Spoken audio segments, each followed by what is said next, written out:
¿Cómo están? Buenas tardes. Bienvenidos a este segundo episodio, dando continuidad al tema de protección a la inversión. Esta tarde nuevamente nos acompañan nuestra amiga y licenciada encumbrada Norma Marroquín, nuestro amigo abogado Yair Bravo y un servidor Eric Escobar.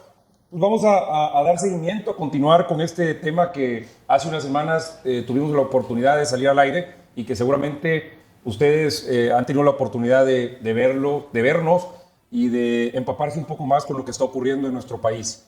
Y cuando nos referíamos en la plática pasada de esas banderas que estaban amarillas, pues en este momento están tocando colores rojos. Estos colores rojos, Jair, no sé qué piensas, cómo lo ves con estos últimos acontecimientos, el arbitraje que se avecina, porque no creo que puedan resolverlo como lo marca los capítulos del Tratado de Libre Comercio, pero no sé cómo ves esto que va empezando a cambiar de tono, ¿verdad? Pues empieza a pasar de rojo a morado y cuando platiquemos en el podcast del día de hoy de nuestro estrado, nos vamos a referir a México, país. Si quieres, empezamos con los hechos recientes, ¿no? Sí, pues digo, México tenía algunos arbitrajes abiertos por 1.500 millones de dólares en octubre del 2021 en todo lo que tiene que ver con la parte energética.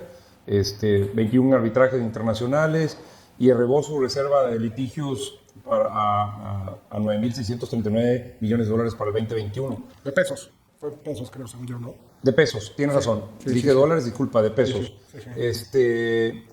Sin embargo, estas cifras han venido aumentando por los últimos sucesos recientes, como son la reforma a la ley de la industria eléctrica y las moratorias regulatorias que tiene la Comisión Regulatoria de Energía, el CRE. Bueno, y ese es un tema bien importante, porque nada más para que nos demos una idea, la reserva para juicios y litigios era de 9.639 millones de pesos en 2021. El presupuesto que teníamos para operar, para mantener y ampliar la red nacional de transmisión era de 7.343 millones de pesos. O sea, estás hablando de 2.300 millones de pesos más para litigios que para operar. Entonces, a ver, aclárame un poco esto. Entonces, ¿están más preparados para pelear que para operar? El tema que vamos a tocar hoy precisamente son esos ánimos estatizadores. Entonces, esto nos dice mucho de a qué se está dedicando una gran parte del gasto público, ¿no? Lo que sucedió, que estábamos platicando hace rato antes de entrar en vivo, el 20 de julio del 2022, lo que acaba de suceder ahorita, que la Oficina del Representante Comercial de los Estados Unidos anuncia el inicio de un procedimiento para solución de controversias al amparo del capítulo 31 del TIMEC. Y esto es grave, sí. Digo, es grave porque en toda la existencia de antes el Telecan y ahora el TIMEC, esto nunca había ocurrido. Entonces, con el apoyo de Canadá, aparte. Pues Canadá se suma, Canadá dice, pues ya que andamos en esas, de una vez yo también me sumo y apoyo la causa de Estados Unidos, lo cual tiene sentido, digo... ¿Sí? Entonces, sí. La verdad es de que el tema en cuestiones de moratorias regulatorias, como lo vamos a ver más adelante, y el tema de estar pues, sin renovar permisos, sin renovar registros, y sobre todo siendo el tema de la infraestructura y en una gran medida lo que tiene que ver con energía, es decir, electricidad, es un tema importante para todas las empresas que... Tengo la oportunidad de participar en algunas cámaras y digo, no puedo, por cuestión de ética profesional, no puedo decir la empresa, pero una empresa global de mucha importancia comenta que están poniendo en duda la apertura de una nueva planta porque con esta nueva disposición se llevan a todos la industria, permítanme la expresión, entre los pies, porque ellos ponen su planta para generación de energía para ellos, no para comercializar. Ante estos que estás comentando tú, que ya no se han renovado permisos y demás, les queda la incertidumbre de decir, oye, ¿qué va a suceder si yo pongo la planta y luego quiero generar energía para mi propio consumo, pero como todo está pensado que es consumo para vender y le quitas, digamos, la operación a CFE, tienen duda de la inversión de varios millones de dólares, ¿verdad? Esto, la incertidumbre que se empieza a generar en la industria es tremenda. Bueno, aquí hay otra bandera amarilla, 1 de agosto del 2022, una publicación del Norte, en donde el Colegio de Abogados de la Ciudad de Nueva York consideró que las amenazas del presidente contra jueces que resuelven en contra de sus proyectos van en contra del derecho internacional y del principio de contar con un poder judicial independiente. Entonces, este pronunciamiento público del colegio hace un llamado, obviamente, a mantener lo que se llama la separación de poderes y ¿Por qué? Porque estamos viendo temas de agresión al Poder Judicial. Tenemos un poder legislativo de mayoría del partido en el poder, pero la cuestión es de que se trata, y hoy mismo salió una publicación de que creo que la Guardia Nacional se va a la Secretaría de... Bueno, va a depender de la Secretaría de Defensa Nacional. Secretaría de Defensa Nacional, tienes una Secretaría de Seguridad Pública que le quieren dar funciones de juez. Entonces, y eso salió el día de hoy también. Entonces, otra nota, por ejemplo, 7 de agosto del 2022, la Comisión Federal de Electricidad reservó por 5 años información relacionada con los 24 arbitrajes internacionales que mantienen curso. Esto, pues mira, lo que tú comentabas de los 21, a octubre del 2021 ya son 24 y las cifras ya se reservaron. O sea, se fue mucho, muy arriba el importe de los arbitrajes internacionales. ¿Qué tenemos a la fecha? Pues tenemos en el tema de energía otra vez varios generadores y suministradores de energía que no se les ha renovado u otorgado o se les han revocado sus permisos de autoconsumo o suministro calificado. Entonces tienes una moratoria otra vez. La CRE no ha otorgado permisos a varias industrias consumidoras de energía eléctrica como usuarios calificados. Es decir, no quieren mudar a una energía más barata y no pueden mudar, no pueden tener su suministrador calificado. Tienen que estar con CFE Servicios Básicos. Se han revocado permisos para el transporte, almacenamiento, distribución, expendio de hidrocarburos. Entonces, ahí hay un tema en los hidrocarburos. Otra vez volvemos a la industria de la energía eléctrica y al oil and gas. Algunas empresas con inversión de miles de millones de dólares ya invertidos se les ha negado iniciar operaciones en México. Y esto estamos hablando de cuestiones de moratoria regulatoria, es decir, no te dan un permiso, simplemente no puedes operar, o no te dan, y ya sin decir nombres de compañías, no te dan la concesión para el aprovechamiento de uso de agua, de los pozos de agua, y entonces pues no puedes operar si es una compañía que consume altos volúmenes de agua, ¿no? Y ese tema del agua vuelve a ser un tema, porque ya no nada más es la energía, es un recurso natural. Y digamos que ahora es un tema que se va a ver en los próximos meses. Falta agua y no quiero decir que es la excusa perfecta para, de alguna manera, estar retirando algunas concesiones. Pero bueno, ese ya no sería un tema político, sino se vuelve un tema social. ¿Y entonces tú crees que cómo va a estar que algo impida al Estado realizar esta serie de estatizaciones? Ahorita que hablas tú de que no te voy a dar concesión, te quito, no te doy el permiso para esto, no te renuevo, ¿no? Y voy cerrando los caminos, acotando y obligando a la industria a no moverse, ¿verdad? A quedarse como está y llevándonos a un estado pues, controlado, ¿verdad? O controlador. Sí, un estado, sí. Pues mira, ¿qué está sucediendo actualmente en nuestro estado? Y yo haría un poco de memoria, porque si no conoces tu historia, estás condenado a repetirla. Nos tomó en algún momento por sorpresa la nacionalización a la banca, nos tomó por sorpresa el error de diciembre. Lo que no nos toma por sorpresa, lo que tenemos que entender al día de hoy, es que el Estado está siendo honesto. Nos está enviando señales inequívocas de sus intenciones. O sea, critica diariamente al neoliberalismo y de alguna manera progresivamente se ha iniciado un proceso estatizador del 2020, ¿no? Desde el 2018 a la fecha. Entonces, digamos que no tienes que aprender a leer entre líneas, simplemente tienes que saber que hay modelos para gobernar y este modelo es anti-neoliberal. ¿Y esto tendrá que ver con esto del famoso foro de Sao Paulo? Yo creo que sí, digo, es una cuestión totalmente abierta, no son cuestiones...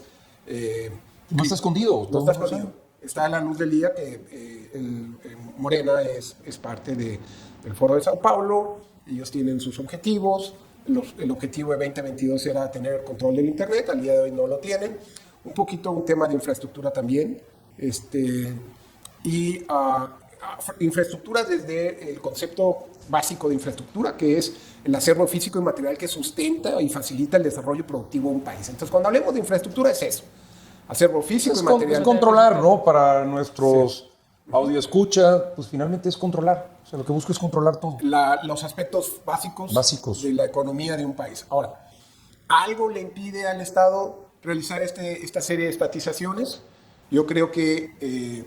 pues lo que habíamos platicado la vez pasada, y creo que empezamos a legislativo, sí. Es correcto. Bueno, tenemos la mecánica Tenemos precisamente, tenemos una constitución, tenemos tratados internacionales que tienen compromisos asumidos por el país, y esos tratados internacionales se llaman TIMEC, se llaman todos los tratados de libre comercio, tienen que ver con los tratados de promoción a la inversión, y de ahí te vas a la legislación secundaria, que es la ley de inversión extranjera, y todo el ordenamiento que de alguna manera está fuertemente relacionado para regular industrias, y valga la redundancia, altamente reguladas o empresas en general, ¿no? Entonces tenemos industrias altamente reguladas que tienen su legislación, y tenemos otras industrias que no son altamente reguladas y que entonces le rigen los acuerdos generales que tiene México en materia de protección a la inversión, tanto las reglas para extranjeros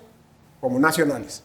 A los nacionales es la legislación secundaria, la Constitución obviamente, y a los extranjeros que al rato lo vamos a ver, desde los tratados internacionales, que desde mi perspectiva les dan un nivel superior de protección. Y finalmente los tratados también frenan, ¿no? Las reformas, el movimiento del gobierno para llegar a estatizar, ¿no? Sí, porque tienes compromisos. Entonces, ¿tú crees que sí vamos hacia la estatización, no? Yo creo que ha habido unos movimientos, unos intentos tímidos, pero por ejemplo, ahorita, ¿qué está sucediendo? Pues tienes una oposición que tiene una moratoria constitucional, llamémoslo así, ¿no? Y es el clásico ejemplo ahorita que hablábamos de la Cámara de Abogados de Nueva York, que decía, y cito literalmente, decía: el Colegio de Abogados de la Ciudad de Nueva York consideró que las amenazas del presidente contra jueces que resuelven en contra de sus proyectos van en contra del derecho internacional. Sí. Lo mismo está pasando con el presidente ya no quiero decir partidos políticos, pero bueno, la cuestión es, sin politizar es, no puedes tener una política estatizadora presionando al poder judicial para aprobar, hacer constitucional las propuestas a la ley. Bueno, más bien, sí pasó la ley de la industria eléctrica, lo que no pasaron fue las reformas constitucionales, una muy fuerte presión. Y obviamente, en base a ese rechazo, lo que dijo el Poder Legislativo o la oposición fue: no van a pasar. Si se dio las manos el Poder Judicial en la ley de la impuesta eléctrica, yo no voy a aprobar las reformas constitucionales. Entonces, sí pasó a nivel Poder Judicial en una legislación secundaria, pero no se armonizó al hacer las modificaciones a la Constitución. Entonces, ¿qué estamos viendo? Pues estamos viendo una intención estatizadora que está obteniendo cierto grado de resistencia, ¿no? Sí, el problema es que todo indica, tú hablas de la palabra oposición por llamar que hay otro partido que también pero una oposición real no existe. No, entonces, ¿qué va a suceder? Lo más seguro es que ellos van a ganar, ¿no? La fuerza política no es tanta la fuerza. No hay. No hay. O sea, hay oposición, pero no hay tanta fuerza. No, simplemente no se puede modificar la Constitución y punto. Sí. Todo lo demás, toda la legislación secundaria se puede modificar en cualquier momento, en cualquier sentido, ¿no? Ahora, esta moratoria constitucional es bien importante porque creo que para el tema, y tal vez poniendo el contexto de lo que vamos a platicar el día de hoy, yo lo veo como una ventana de oportunidad, la moratoria constitucional, para estar trabajando en el tema del defense file. Es decir, lo que platicamos la vez pasada, cómo puedes proteger tus empresas y tus activos y cómo puedes aprovechar esos tratados internacionales de protección a la inversión, porque definitivamente, y lo vamos a ver más adelante, tienen un grado mayor de protección que la legislación nacional. Sí, vemos que los tratados son realmente los que protegen, ¿no? la inversión aquí. Sí. Aquí para estar bajo la protección, también ver los supuestos en los que podemos estar o gozar de la protección de los tratados. Es correcto. Y hablando un poquito de cuando creemos que pudiera suceder un tema un poquito más grave o preocupante, pues yo creo que después de las elecciones presidenciales hasta la toma de posesión del nuevo presidente, pudieran suceder algunas sorpresas. Entonces ahorita tenemos 2022 y 2023 para estar trabajando en temas de protección a la inversión. Entonces, ¿podemos hablar de una conclusión adelantada en lo que vamos? Yo creo que sí la hay. Y te voy a decir a mí me encanta citar al Sun Tzu, entonces te voy a citar algunas frases. Y dice: toda batalla es ganada antes de ser librada. ¿Y qué quiere decir en nuestro caso? Existe una imperiosa necesidad de que los inversionistas nacionales y extranjeros empiecen a trabajar en todos los aspectos preliminares necesarios para proteger a su inversión. Luego, te voy a citar otra frase. Dice, el general que gana la batalla hace 1000 cálculos en su templo antes de luchar. El general que pierde hace solo unos cuantos cálculos de antemano. ¿Qué quiere decir esto aplicado a nuestro caso? El proceso de estrategia para protección toma meses. Meses, claro. Sí, sí, estoy totalmente de acuerdo contigo, ¿no? Ya me llegaron, ay, ¿ahora qué hago? Es que quiero entrar ya mañana. Eso va a estar bastante complicado. Sí. Esto se prepara, se analiza, se hace todo el assessment, se hace todo el análisis del caso para poder tomar las debidas reservas y las acciones necesarias para proteger la inversión, que eso es lo que estamos buscando, ¿no? Así es. Darle tranquilidad al inversionista a través de mecanismos legales que le permitan estar tranquilo y que sepan que no están descobijados y que hay una ley que los protege, ¿no? Entonces, ese es el tema. ¿Conoces la regla del enfrentamiento? Entonces tienes que fijar o tienes que aprovecharte de las reglas del enfrentamiento para tener estrategia en temas de reglas de arbitraje, lugar de arbitraje, qué tratado te va a proteger, qué financiamiento obtendrás para ese arbitraje, qué despacho te asegurará, el análisis de los beneficios fiscales por jurisdicción o país y muchos otros temas. Aquí hay... Qué interesante eso, ¿eh? Porque trabajo de eso inteligencia y contrainteligencia, Sí. todo implicado, ¿no? Dice el Sun Tzu, si conoces a tu enemigo y te conoces a ti mismo, no debes temer el resultado de 100 batallas. ¿Cómo está aplicado en nuestro caso esto? Si hemos ejecutado a la perfección tanto el defense file como los actos preparatorios de juicio que platicábamos la vez pasada, es difícil que el Estado te vaya a ganar en un arbitraje internacional. Y ha habido antecedentes, que esto es importante, y es el ejemplo claro de que tienes que estar preparado. El arbitraje internacional que tuvo la empresa Bosch, que era el que le rentaba los buques. Sí, los buques a Oceanografía. Esta empresa era de Singapur, se fue al arbitraje en base al APRI que tiene celebrado con México, y la francesa Intelsat, de Francia, que también las dos perdieron un arbitraje de inversión frente a México, con, en mi perspectiva y en mi opinión personal, pues les faltó un poquito o un mucho preparar un caso para justificar que había una expropiación indirecta. Porque, digo, vamos a ver más adelante, la expropiación es un concepto muy evolucionado al amparo del derecho internacional público, pero no, en México no. En México el concepto tradicional de arbitraje es el concepto básico que dejó de evolucionar en 1968. Entonces podemos decir, hablando fuerte y bravo, que estas banderas amarillas, ya pasando a rojo, efectivamente son actos que tienden a ser estatizadores, que pues van hacia la expropiación. Pues mira, vamos a definitivamente, ¿no? Sí, o sea, sí. digo, es así. O sea, a lo mejor no se escucha, dices, bueno, me revocaron la licencia, no me las están dando. Pues te suena como un problema legal sencillo, bueno, no sé, una piedra en el camino como cualquier empresa lo tiene. Pero no, o sea, en realidad se va construyendo un camino dirigido precisamente a esto. Sí, y eso precisamente es la expropiación indirecta, y al rato vamos a platicar de ella. Le llaman expropiación progresiva. El que no tiene un permiso de uso de suelo. Sí, tiene sentido. Es que se escucha, bueno, no me dan el permiso, deja un juicio y lo denuncio, pero bueno. No te estás dando cuenta que te están... El trasfondo, sí, Es progresivo. El trasfondo es eso, trasfondo porque es invisible, eso. yo le diré invisible, porque... Sí. Se escucha- Es que malamente Ya lo yo veré creo que existe cuando llegue. una falsa apreciación Es de correcto. lo que es la expropiación. La expropiación todos pensábamos que era en la época de la Revolución, ¿no? Sí, Que llegaba y dame este terreno y se acabó. Que va a ser un decreto presidencial Esta es una y te forma avisa. más inteligente de expropiar. Sí, las cortes se han dado Eso cuenta... es, ¿sí? qué interesante, es muy interesante este punto. Y lo vamos a ver más adelante. Las cortes internacionales se han dado cuenta que la forma de expropiar de un gobierno no es quitándote la propiedad. Sí. Era lo que conocíamos como expropiación, al menos yo en mi... Es lo que nosotros entendíamos en la Entendíamos. carrera. Pero ese concepto se ha ido ampliando, evolucionando, se ha ido hecho más fino y ha seguido la huella, Se ha digamos que en las prácticas de los estados, ¿no? Entonces, encontró otros caminos. así es. Sí, y es precisamente eso, es que digo, se escucha como un tema normal que puede tener cualquier inversionista, no, me pasó esto, pasó que no me renovaron, me están pidiendo más requisitos, o subió el impuesto o el derecho, y dices, bueno, lo enfrento en ese momento, ¿no? Pero es la manera es, la suma. eso es lo que va sumando y es por eso que No viene te devuelvo el IVA. El IVA. No te devuelvo el ICR. Ya me estás haciendo... Si la planta en Silao no la puedo abrir porque no tengo agua. Y si en Nuevo León o en Sonora no puedo abrir la planta porque no me dieron el permiso del suelo.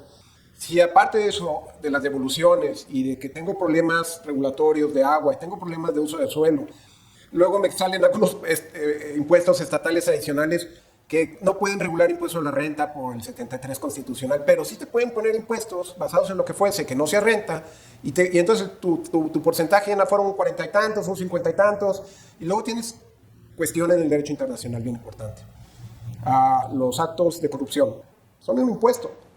Entonces, el tema de que no puedes ir al SAT porque no hay citas y que muchas empresas extranjeras tienen, bueno, sobre todo en Estados Unidos y en Europa, tienen prohibidísimo pagar un peso para hacer ese tipo de actos. El Foreign Corrupt Practices Act te prohíbe pagar un peso porque las multas a las empresas que ceden a la corrupción te pueden llevar sanciones económicas y sanciones penales. Entonces, actos corruptos en México están prohibidas para las empresas con inversión extranjera, para la mayoría de ellas. Wow. Ahora, ¿cómo se protegen las inversiones a la luz de un APRI? Precisamente los APRIs, y ahorita les vamos a platicar un poquito de la estructura, sin entrar todavía a materia, porque estamos platicando lo más importante de un APRI.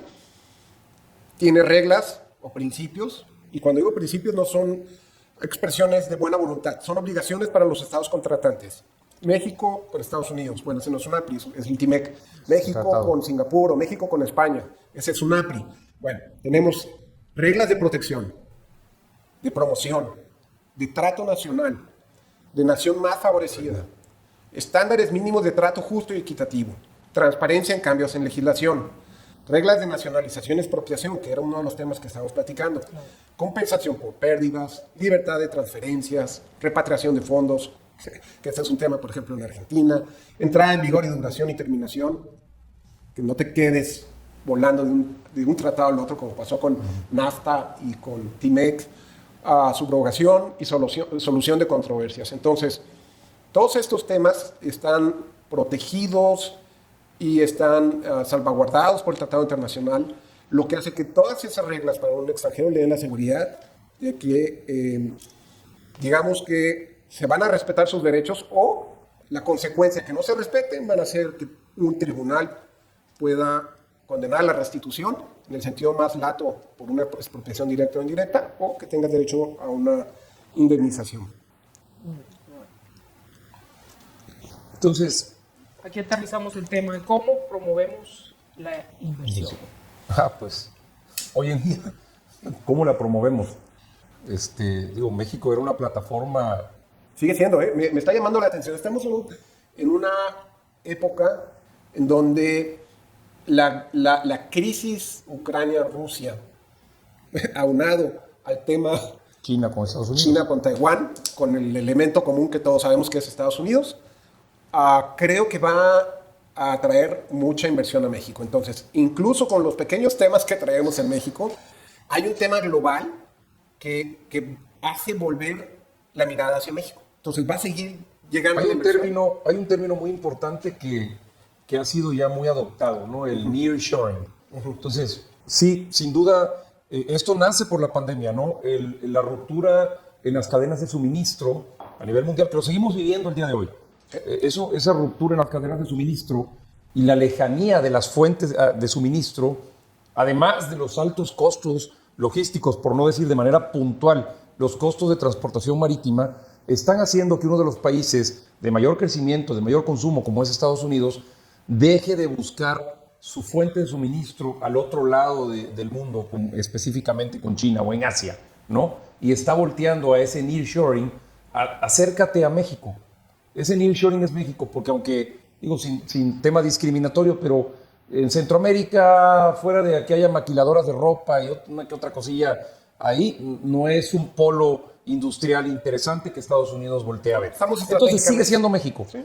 Lo que me duele es Qué penas, por ahí leí, por ahí estuvo una delegación de inversionistas mexicanos que acompañaron a la secretaria de Economía como una misión comercial para ofrecer lo que México puede dar en temas de atracción a la inversión, pero creo, sin sonar muy crítico, creo que falta mucho conocimiento, falta mucha visión de inversión de nuestras autoridades para que realmente se planten en Estados Unidos y puedan mostrar lo que México puede ofrecer, pero sobre todo pueda generar esa confianza, que precisamente es lo que estamos hablando ahorita, ¿no?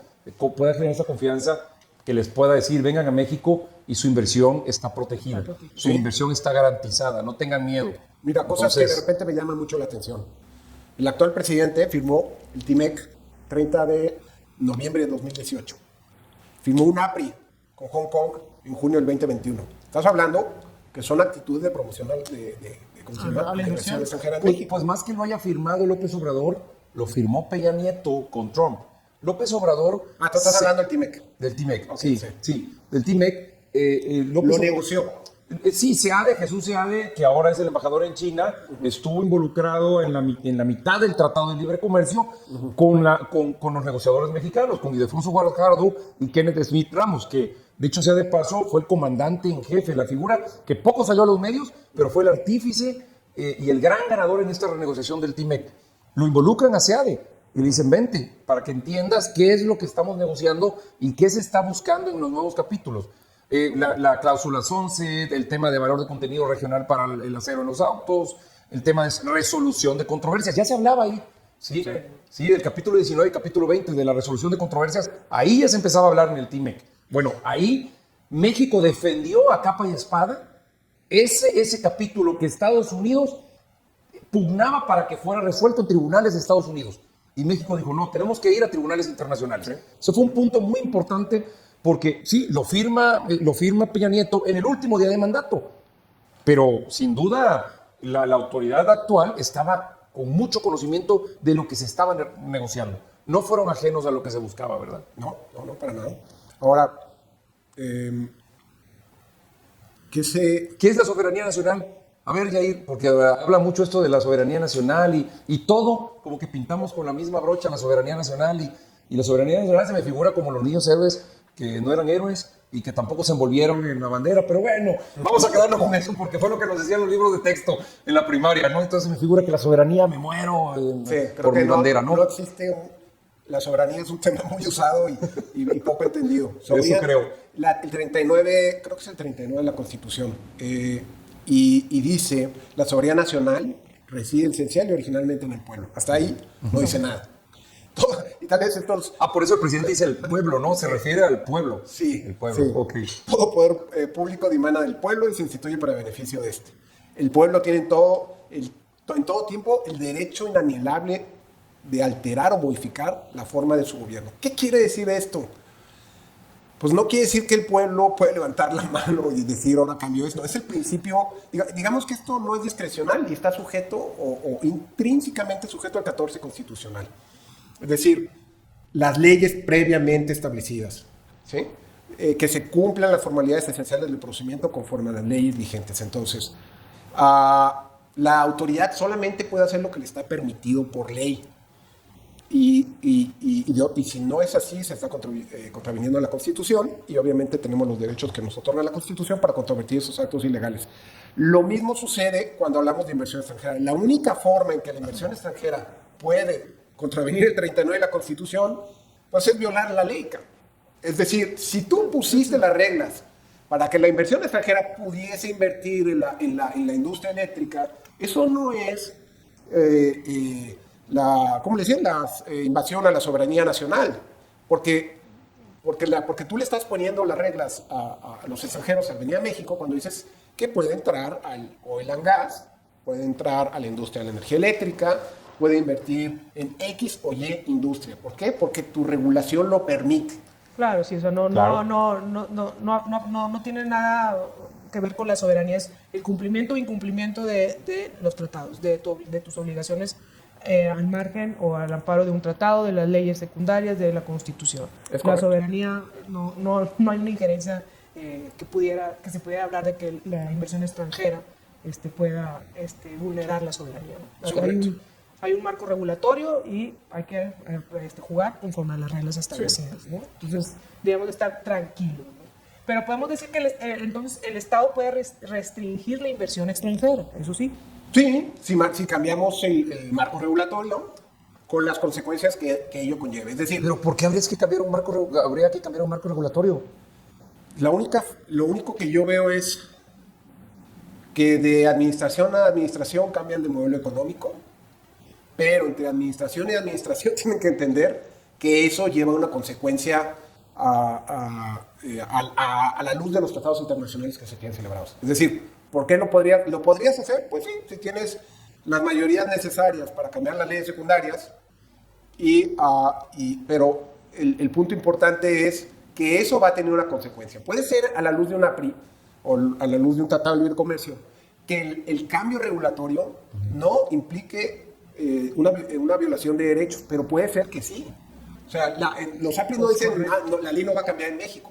No, pero me vas a cumplir esos principios que acordamos en el tratado internacional. Entre ellos, las reglas de expropiación. E incluso, y me estoy adelantando, podrías hasta expropiar, pero bajo las reglas que establece el propio APRI.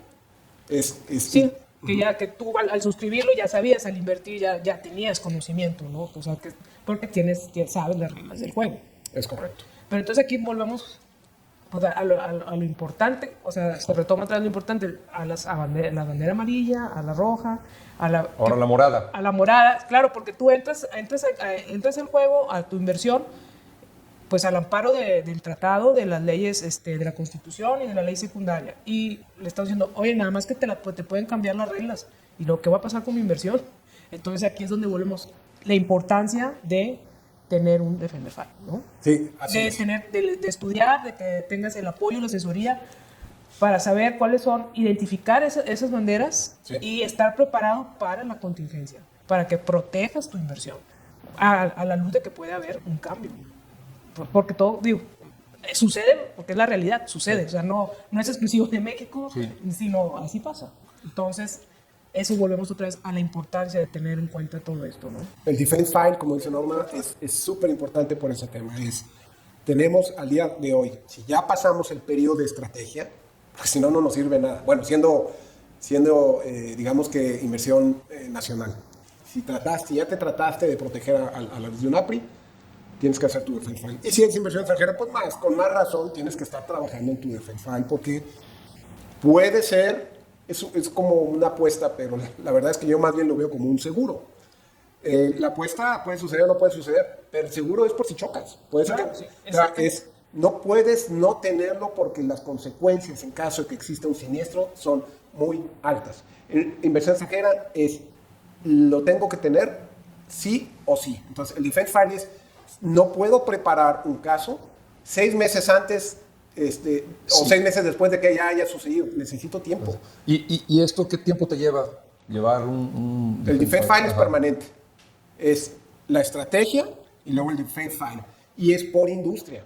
Porque no es lo mismo. Sí. Y aquí tenemos amigos y clientes que están en la industria del agua, por ejemplo. No es lo mismo que tengas un problema de los derechos de agua a la industria del juego, que te estén poniendo los estados, tus cargas tributarias o tus impuestos al juego. Entonces son estatales y federales, y luego la misma industria le está limitando el uso de suelo en Nuevo León y en varios estados. No, y si quieren agarrar un poquito de lana, pues ya vieron ahora la nueva Dirección de Comercio Exterior de Nuevo León, ¿no? Ya encontraron ahí una de lanita, y entonces ya ahora la anteriormente llamada la AGACE, la Administración General de Auditoría de Comercio Exterior, la AGACE, cuando anteriormente teníamos la Administración General de Aduanas, hoy la ANAM, que son el órgano que se encargaba de auditar, ahora tenemos también al estatal, ¿no?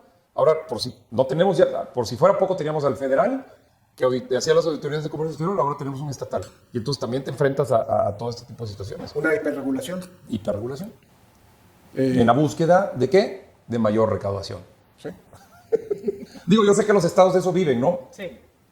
Pero de recaudar, Sí, cuando le cierran la puerta a la federación, empiezan a recaudar, pero el problema es que tú sigues con la federación. Y tú sigues con los mismos ingresos y ahora tienes que pagarle a 2. Entonces, pero los ingresos son los mismos. y luego la energía, te vas al despacho más caro. Entonces empiezan a sonar unas cuestiones que tienes que empezar a trabajar ya. Y la verdad es que muchas empresas ya empezaron a trabajar. ¿Empresas mexicanas crees que ya están trabajando en esto? O sea, ya es algo que está en el mercado. En el 2017 ya se veía, ¿no? Pero sí. no sé. Mira, te voy a citar una por última vez. El Sun Tzu dice... Hombre, ya la otra vez trae el libro o algo. Generalmente el que ocupa el terreno primero y espera al enemigo tiene una posición más fuerte. ¿Qué quiere decir eso? 2017, empezamos a trabajar con varias industrias. Te estoy hablando desde petroleras, pan, acero. ¿Por qué? Y por dos razones. Ellos empezaron a oír que posiblemente hubiera un cambio de administración. Bueno, no, posiblemente no. Iba a haber un cambio de administración y las políticas pudieran ser muy diferentes a las que habían regido desde hace 20 años, por decirlo menos, ¿no? Entonces teníamos una política abierta y sabíamos que se iba a cerrar un poco. Entonces, esas empresas dijeron, aunado a la reforma fiscal de Trump, que hizo, digamos que para las altamente exportadoras les dio un incentivo para establecer sus holdings en Estados Unidos. Entonces empezamos con la planeación fiscal, diagonal, protección a la inversión. Las altamente exportadoras y también las que no eran exportadoras empezaron a trabajar con temas hace 4 o 5 años. Entonces, ¿quiénes fueron? Pues obviamente las que tenían las empresas grandes, esas empresas que tienen los capital, que para ellos no implica, este tipo de reorganización no implica una gran estrategia y no implica un gran desembolso, pero al día de hoy estos temas, pues aun y cuando pudieran incidir económicamente a las empresas, tienen que empezarlos a ver. Y como te digo, tal vez de las 100 empresas mexicanas más grandes, 50 ya lo hicieron. Bueno, eso es un punto importante. Pero entonces no es limitativo para esos grandes corporativos globales, ¿verdad? No es muy Cualquiera que tenga una inversión en México puede recurrir a DefenseHealth y empezar a trabajar en él. Tenemos que empezar a trabajar. Sí. No sé, yo creo que sería como en una sesión más ver más a fondo o ¿Cómo se lleva? ¿Cómo se lleva exactamente? ¿Qué es lo que podemos pues sin decir la fórmula completa, porque si no, pues ya le dijiste cómo preparar el pastel, pero... Sí, pero podemos hablar de la protección que podemos darle una semblanza de la protección que nos dan los tratados, la ley, los escenarios en los que se aplica, a dónde acudir, ya hablar un poco más de la la jurisdicción a la cual se pueden amparar y por qué. Eso. Exactamente, Eso. cuáles son tus recursos, tus medios de defensa, que todo eso obviamente se ve en DefenseHealth, pero yo creo que sí es bastante importante llegar tratarlo más a fondo, ¿no? Sí, ¿por qué? Porque definitivamente, y era la siguiente pregunta, ¿crees que los tratados para proteger la inversión otorguen mayor protección que la legislación de nuestro Estado a los inversionistas nacionales? Pues sí. O sea que vamos a platicar de eso en una sesión más para poder pues tratarlo a profundidad, ¿no? Sí, un mensaje más Sí, claro. hay que hablar de sus principios, pero hay que decir el por qué. El por qué, claro. Y el por qué es porque, volvemos a lo mismo, cuando tenemos un principio de separación de poderes, cuando empieza a haber presión sobre los otros dos poderes, algunos empiezan a ceder. Y entonces tienes el problema de que no necesariamente vas a tener una continuidad legislativa y por otro lado puedes tener unos cambios impresionantes en criterios de la Corte, de nuestro más alto tribunal, como lo ha pasado, y vuelvo a lo mismo, no es privativo de este momento, pero tenías una Corte que era antes pro Estado en temas fiscales. Luego la Corte evolucionó a analizar la constitucionalidad de los impuestos a la luz de la Constitución, o sea, era pro constitucionalista. Y luego otra vez se volvió a cerrar a ser pro recaudadora. Entonces has tenido una Corte que ha ido evolucionando en los pocos años que yo tengo de ejercicio profesional, de ser recaudadora, constitucionalista, recaudadora. Se volvió a cerrar, digamos que les preocupa más la recaudación que los temas o los principios básicos del derecho fiscal y el derecho constitucional. Entonces, sí se da la presión a nivel judicial, sí se da la presión a nivel legislativo, y en cambio, una corte internacional pues no tiene la presión. Sí, no. Es un órgano, y es un órgano no autónomo, es... Autónomo y neutral. Bueno, neutral y autónomo, efectivamente. Yo estoy a la mitad. ¿Por qué? Neutral era la palabra que se me... No le puede caer una autoridad fiscal, no le puede caer la WIF, no le abren carpetas de investigación. No le tiene miedo a la FGR. Entonces dices, y aquí, en cuanto a la presión, te voy a decir las últimas reglas del SUSU. El general no debe levantar su campamento en terreno difícil. Tiene mucho que ver con lo que estamos platicando ahorita. No permanezcas en un territorio árido ni aislado. Los buenos guerreros hacen que los adversarios vengan a ellos y en ningún modo se dejan atraer fuera de su fortaleza. ¿Qué quiere decir eso? Escoge el lugar. Planea a dónde te vas a ir a pelear. No es que queramos pelear, no. Tienes que prever que puede haber controversia. Pues mira, yo he oído a muchos analistas, políticos, financieros y de todo tipo, y dicen que si llegamos a un arbitraje internacional, las posibilidades de éxito de México no hablan de un porcentaje, pero son prácticamente nulas. Ante tanto acto, como decíamos en la expropiación progresiva, ante una serie de actos que te puedan hacer imposible el operar, obviamente habría muchos elementos para que el Estado mexicano perdiera. Bueno, y el tema central es ese, la independencia en los arbitrajes internacionales. Eso es. Sí, la autonomía. La autonomía. autonomía No están sujetos a presión y ahí empezamos a hablar en reglas para nombrar a los árbitros, dónde se van a llevar y a cabo los arbitrajes. Eso es interesante, todo lo que tiene temas de arbitraje internacional. En alguna ocasión tuve la oportunidad de leer ahí unos libros de arbitrajes internacionales y en aquellos años, te estoy hablando como en el 2010, por ahí así cuando estudiaba mi maestría, en México eran prácticamente, es más, sin temor a equivocarme, pero en aquellos años México tenía 5 o 6 arbitrajes internacionales nada más. Eran los que se resolvían, eran muy pocos. Digo, a lo mejor no existía, no quisiera decir tanto atropello, ¿verdad?, que nos llevara a eso, pero yo creo que esto está siendo el parteaguas para una desbandada de arbitrajes más adelante. Puede ser. Mira, ventaja del arbitraje. Ya dijimos que la ausencia de presión. Ya hablamos de la total independencia. Y ya hablamos de una manera un poco dispersa, pero de la restitución de la propiedad más una indemnización. O de una indemnización total y justa en caso de que no hubiera restitución de propiedad, en el caso de la expropiación. Y lo más importante, y lo vamos a ver después, es que el concepto en sí de expropiación es demasiado amplio. Ya hablamos, por ejemplo, de la expropiación progresiva. Sí, y que no nos damos cuenta. Entonces, eso me gustó. Que hay que empezar a identificar y es por eso lo importante en el FIFA. El concepto no ha evolucionado en 54 años en México. ¿De expropiación? De expropiación. Los recursos para ejecutar un laudo arbitral son mucho mayores porque digamos que si un gobierno, un estado que ha sido condenado no paga, le pueden asegurar bienes en el extranjero, activos en el extranjero. Ese es un buen punto. Te iba a hacer esa pregunta. Entonces, ¿quiere decir que esta de Deer Park puede ser que regrese a manos? O sea, si México pierde, ¿con eso se pueden garantizar el cobro o qué? Si tienes un arbitraje internacional y eres condenado, tienes que pagar, y si no... ¿Y si no? Sí. Como funciona en cualquier aspecto mercantil, ¿no? Así es. Eso está Interesante eso. interesante cosa. Sí. Ahora, cuestiones interesantes del arbitraje internacional, por ejemplo, en temas de indemnización. Ya no hablemos del concepto de expropiación, hablemos del concepto de indemnización. Ya se perdió.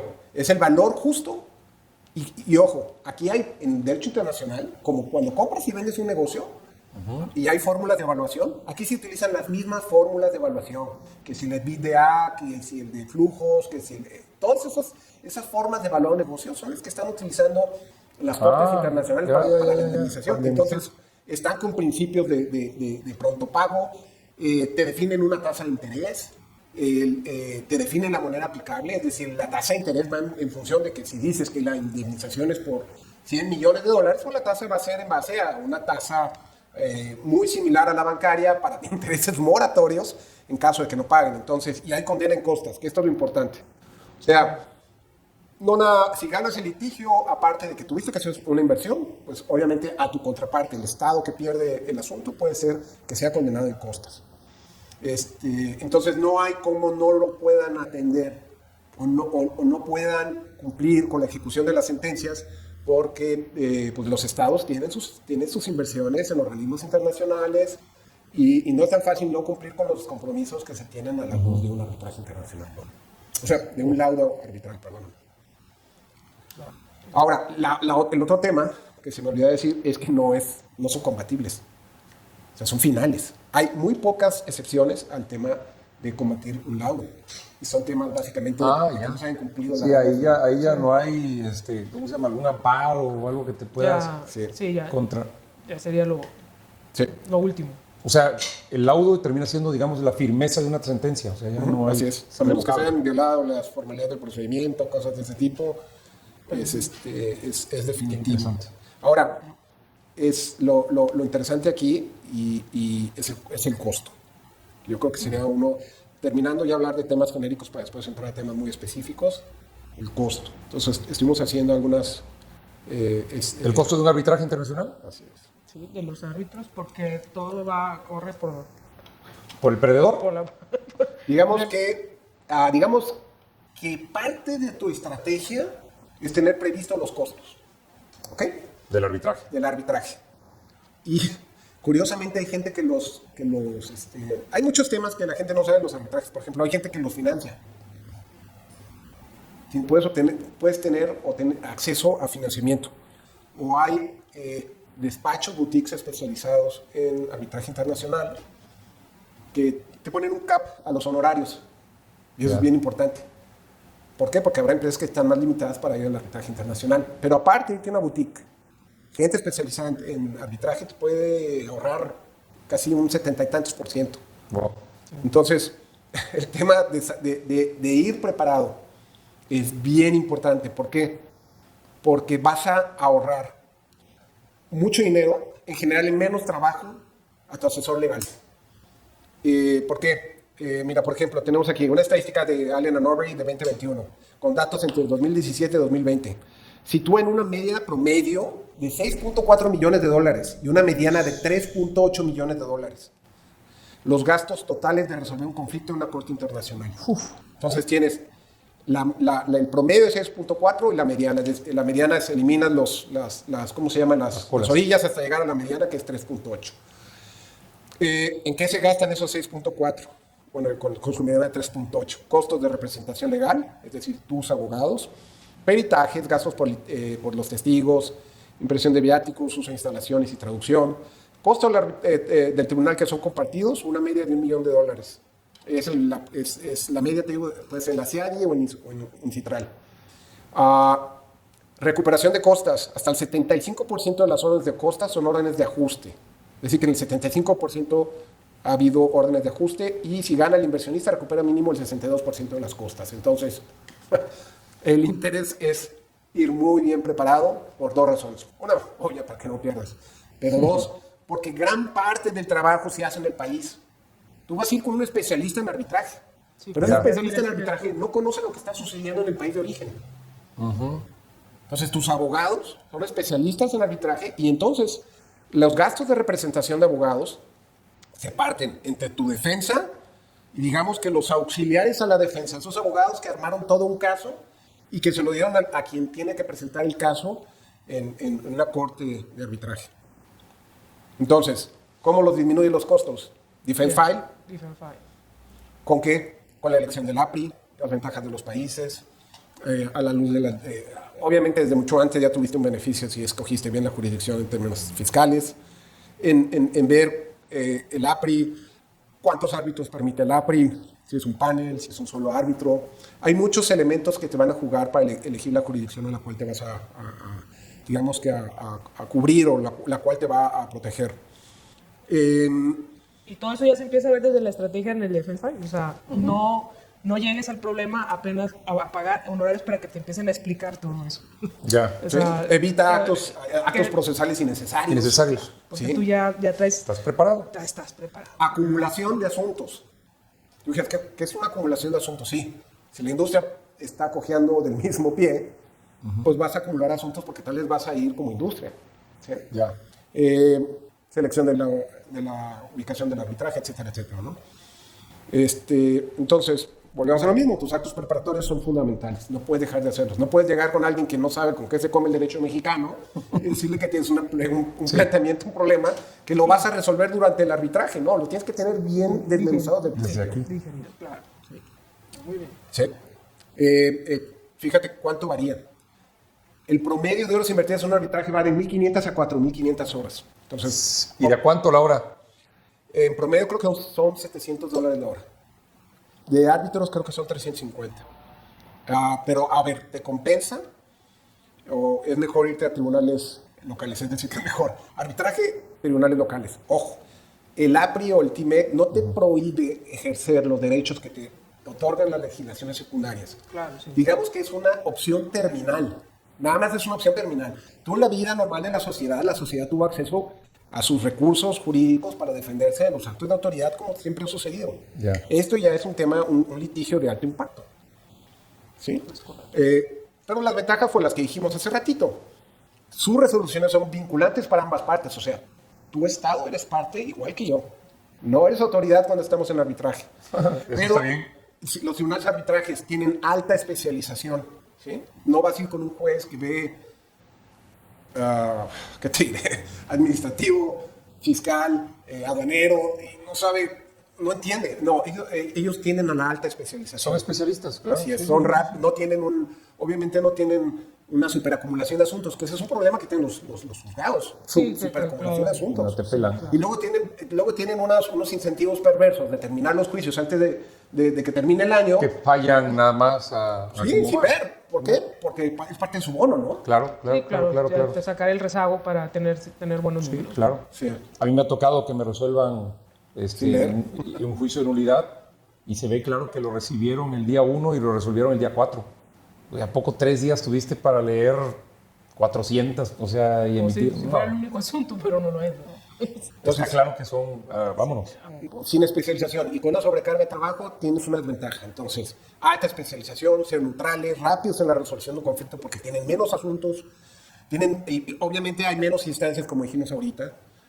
La tramitación es muy ágil y los costos son más bajos. Tú dijeras, bueno, pero si me acabo de decir que está muy caro. Pero si te pones a ver, el costo-beneficio son...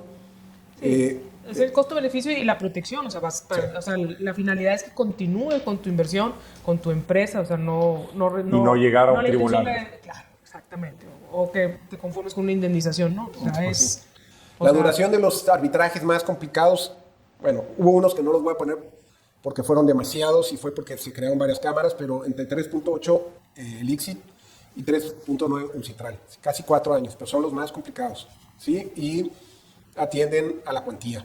Básicamente esta estadística dice que si es menor de 50 millones, la duración promedio es de 3.6 años, de 50 a 100 millones, 4 años, de 100 millones a 250, 4.7 años, de 250 a 1 billón, 5.2 años, estamos hablando de dólares, y más de 1 billón, 8 años. Obviamente, como dijimos, vuelve, y aquí es lo importante, a tomar una gran relevancia el trabajo previo. El trabajo previo siempre va a aclarar las cosas a los juzgadores. No son todólogos, y yo, por ejemplo, cuando tengo que ir a Argentina o a Chile, tengo que apoyarme con el local counsel. No puedo estar trabajando o entendiendo la jurisdicción extranjera, en este caso la legislación Desde mexicana. aquí. Sí.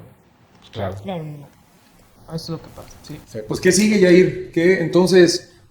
Pues mira, yo creo que hacer conclusiones de esta plática, en el sentido de, yo te diría, uno, tienes que estar muy al día leyendo las señales que te está pasando tu Estado. 2, estar viendo cómo estos cambios regulatorios o de facto están afectando tus negocios. Y me fui un poquito antes. Eso fue si ya planeaste el tema, el uno, que es estar protegido bajo un tratado de inversión. Y este ya es el defense file, ¿no? Pero si no has hecho el tema 1, ocúpate. Y si ya hiciste el tema 1, es estar trabajando en todos esos temas para ver cómo están afectando tu operación. Entonces prepárate, empieza a trabajar sobre tu file y vas a estar preparado cuando de eventuales sorpresas que pueden llegar a suceder. Que Dios quiera que no pasen y que seamos alarmistas y que todo esto haya sido simplemente digamos que un poquito exagerado.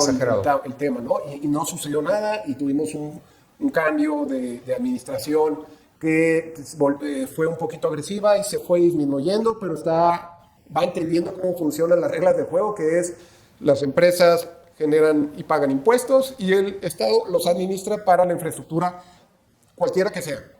Tal vez vamos a llegar a un periodo de ajuste, puede ser. Sí, Que pues, somos sí, un claro. país industrializado, entender que México no depende ya, no es un país petrolizado, que dependemos de los ingresos del petróleo, somos un país manufacturero y que pues hay que dar las facilidades, ¿no? Yo creo que más manufacturero, menos recursos naturales, porque pues, leí que ahora como están sufriendo las situaciones con Rusia, parece ser que ahora sí le están poniendo atención a los recursos renovables y que le quieren meter más a la tecnología, menos a lo del gas. Estaría interesante ver en el futuro qué va a suceder, porque Europa ya no quiere depender de Rusia.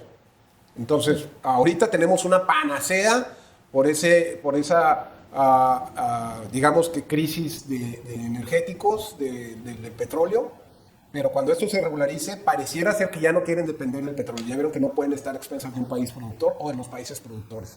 Y los países productores se están aprovechando el día de hoy. Arabia Saudita, Venezuela, claro, se siente la novia de todos los países y estamos teniendo unos super ingresos derivados de los incrementos en el precio del petróleo. Entonces, ¿a dónde vamos ahorita? Es prepárate para lo que viene. Y esperemos que no venga nada más que lo que hemos visto ahorita, que es energía. Y que pequemos de alarmistas. Pequemos de alarmistas. Sí, pero como quiera, el trabajo no, o sea, viene dándole un plus a tu empresa como quiera. Todo el trabajo que se hace. Claro, o sea, no es tirado a la basura, ¿no? No, es un plus, o sea. La planeación ya la hicieron los que tienen los grandes recursos, la hicieron en el 2017, dijeron yo voy a aprovechar la reforma de Trump. ¿Por qué? Para prepararme, sí, por lo que se veía en aquel momento. Sí. Dije, la reforma fiscal ya me benefició, porque bajé mis impuestos. Bueno, y también es así que algunos estados no podría haber invertido todas las empresas mexicanas en algún estado que fuera tan baja la tasa de impuestos de la renta, porque entonces serían refipres, pero bueno, a ese grado está Estados Unidos, que en un estado no hay refipre y en otro estado sí es refipre, atendiendo a si eres impuesto a la renta o cualquier otro. Entonces, el tema de planeación fiscal es importante. El tema de armonizar la planeación fiscal con UNAPRI es súper importante. Y el tema de empezar a trabajar en ese Defense Fund es más importante. Y te digo, lo que a mí creo que no puedes, en este país, lo que deberías de ver es hacia atrás. Si eres una persona que tiene 50 años o más. Expropiaciones de banca, errores de diciembre.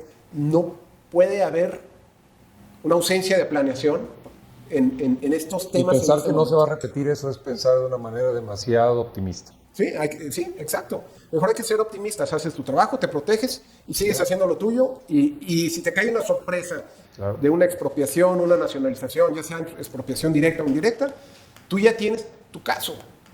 Y es más, tienes que ir haciendo tus reservas, porque vas a tener que invertir. Digo, como lo dijimos, hay inversionistas, hay estados que topan, firmas de abogados que topan sus honorarios, pero sí tienes que hacer una inversión. Al día de hoy sí tienes que hacer una inversión, eso sí o sí. Y sí o sí para una empresa de mediano tamaño y sí o sí para una empresa grande. La empresa grande no puede dejar de estar viendo estos temas. Muy bien. Muchas gracias, Eric. Gracias. Gracias nuevamente por la invitación, Yair. Aquí nos estamos viendo. Aquí es tu casa. Gracias. Muchas gracias.